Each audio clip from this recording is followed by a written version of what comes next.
बड़ौदा उपचुनाव के बाद पंचकुला, अंबाला, सोनीपत नगर निगम और रेवाड़ी नगर परिषद के चुनाव कभी भी हो सकते हैं। राज्य चुनाव आयुक्त दिलीप सिंह ने बताया कि चुनाव करवाने के लिए चल रही प्रक्रिया नवंबर में पूरी हो जाएगी। उसके बाद तुरंत चुनावों की तिथियों का ऐलान हो जाएगा। पंचकुला, अंबाला, सोनीपत और रेवाड़ी के निकाय चुनाव कब होंगे, इस समय मेरे साथ हैं राज्य चुनाव आयुक्त दिलीप सिंह। इनसे जानते हैं। जी हाँ, जैसा कि आपने कहा है कि पंचकुला, अंबाला, सोनीपत के म्यूनिसिपल कॉरपोरेशन के चुनाव और रेवाड़ी के म्यूनिसिपल काउंसिल के चुनाव लंबित हैं और ये काफ़ी समय से लंबित हैं, क्योंकि यहाँ पर जो है वार्ड बंदी का कार्य, जिसे हम डीलिमिटेशन कहते हैं, वो कार्य चल रहा था। अब हरियाणा सरकार द्वारा डीलिमिटेशन का कार्य पूरा कर लिया गया है और अब हम चुनाव की तैयारी हमने आरंभ कर दी है।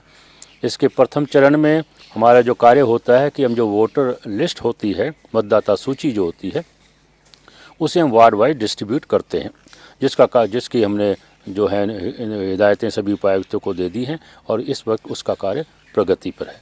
जैसे ही मतदाता सूचियाँ जो हैं वो वोटर वार्ड वाइज डिस्ट्रीब्यूट हो जाएंगी, उसके बाद तुरंत ही हम चुनाव का जो कार्यक्रम है उसे घोषित करेंगे। दिलीप सिंह जी, जो सोनीपत, अंबाला, पंचकुला और रेवाड़ी, इनके मेयर या प्रेसिडेंट का चुनाव सीधा होगा या मेंबर के थ्रू उनको नियुक्त किया जाएगा?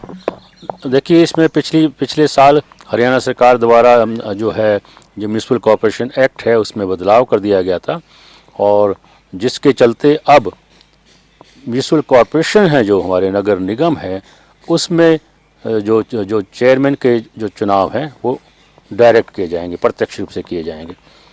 और जहाँ तक म्यूनिसिपल काउंसिल और म्यूनिसिपल कमेटी का सवाल है, उसके बारे में अभी तक जो है हरियाणा सरकार ने जो है वो एक्ट में तो अमेंडमेंट कर दिया है, लेकिन बताया जा रहा है कि अभी रूल्स बनने बाकी हैं। इसलिए उसके बारे में अभी तक कोई स्पष्ट स्थिति राज्य सरकार से प्राप्त नहीं हुई है। तो आज की स्थिति ये है कि जो म्यूनिसिपल कॉरपोरेशन के चुनाव हैं चेयरमैन के, वो डायरेक्ट किए जाएंगे। दिलीप सिंह जी, जो ये निकाय चुनाव करवाए जाएंगे, ये पुरानी मतदाता सूची से करवाए जाएंगे या जो नई तैयार हो गई है उस सूची के माध्यम से करवाए जाएंगे?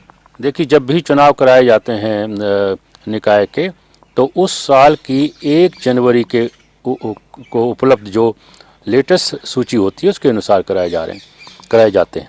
तो जैसा कि अगर चुनाव जो है मान लीजिए जनवरी में होते हैं, तो 1 जनवरी 2020 की जो लिस्ट होगी वो मान्य होगी। और ये लिस्ट जो है, ये हम अपनी लिस्ट नहीं बनाते हैं, और जो इलेक्शन कमीशन ऑफ इंडिया द्वारा जो मतदाता सूची लोकसभा के लिए और विधानसभा के लिए बनाई जाती है, उसी लिस्ट को हम भी अडॉप्ट करते हैं और उसी लिस्ट के अनुसार ही हम भी चुनाव कराते हैं। इसमें ना तो हम कोई मतदाता अपनी ओर से ऐड करते हैं, ना ही हम किसी को डिलीट करते हैं।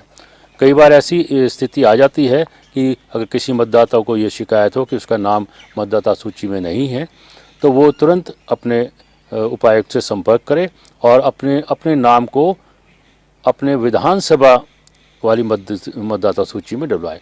और उसका नाम मतदाता सूची में विधानसभा में डल जाता है और वो ये सूचना हमारे पास प्रथम दिन जो है, पहला फर्स्ट डे ऑफ नॉमिनेशन, तब तक भी लेके आता है। तो हम उसे वोट भी डालने देंगे और अगर चुनाव लड़ना चाहता है तो चुनाव भी लड़ने देंगे।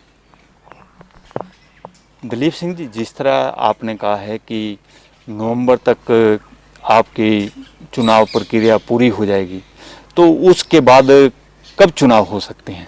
देखिए, जो उसके बाद जो अगर ये प्रक्रिया हमारी नवंबर के अंत तक पूरी होने की संभावना है और उसके बाद तुरंत ही जो है चुनाव का कार्यक्रम घोषित कर दिया जाएगा।